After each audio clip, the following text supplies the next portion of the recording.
quand vous suivez Dieu, il y a des promesses que Dieu vous fait. Il y a des promesses qui sont rattachées à votre vie.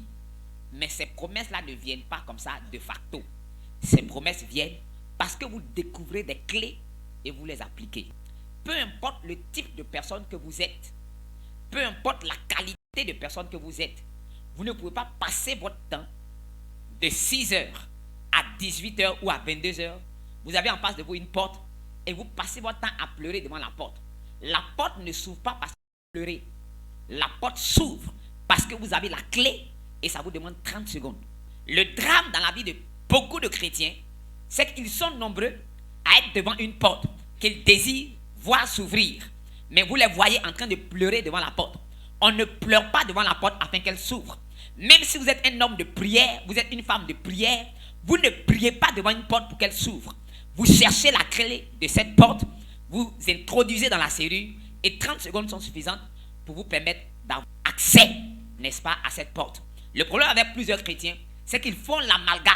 Ils viennent à l'église comme par habitude. Ils ne possèdent pas des clés. Ils sont devenus des religieux.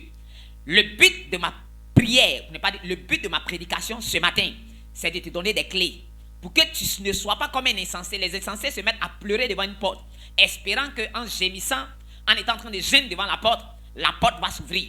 Mais des personnes sensées savent qu'une porte s'ouvre parce qu'on possède la clé. Ma prière, c'est que ce matin, tu puisses posséder une clé.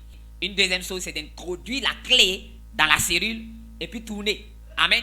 Certaines personnes viennent à l'église. Vous avez beau prêcher des clés. Vous avez donné 5 paroles magiques pour dîner avec le roi des rois.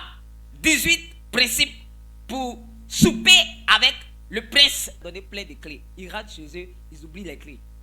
Et vous les voyez en train de pleurer devant les portes. Alléluia. Pleurer devant une porte ne vous donnera pas accès à la porte.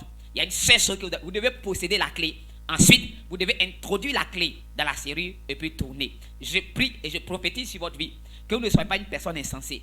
En recevant ces clés, que vous puissiez, n'est-ce pas, les appliquer à votre vie afin que votre vie puisse reluire.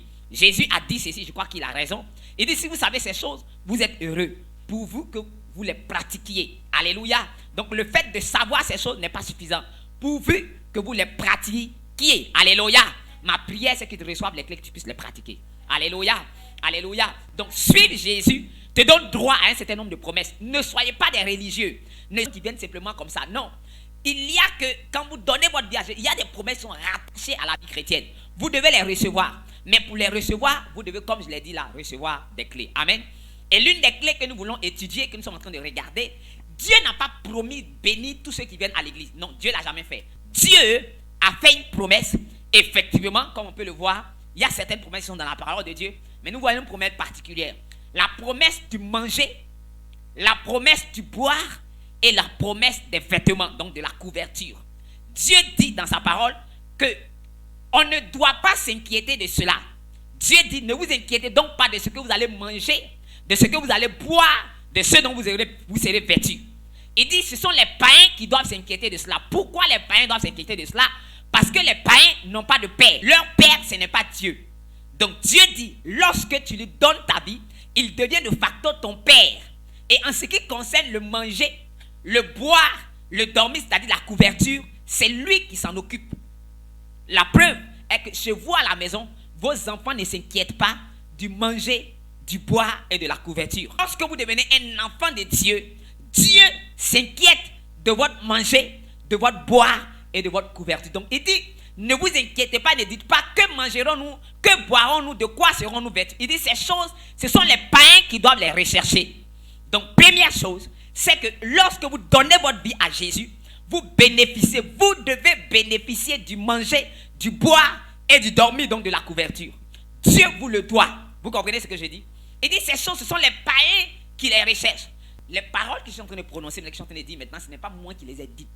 C'est Jésus qui les a dites. Jésus ne peut pas mentir. Alléluia. Jésus ne peut pas mentir. Donc s'il a dit qu'il va s'en occuper, il va s'en occuper. Amen.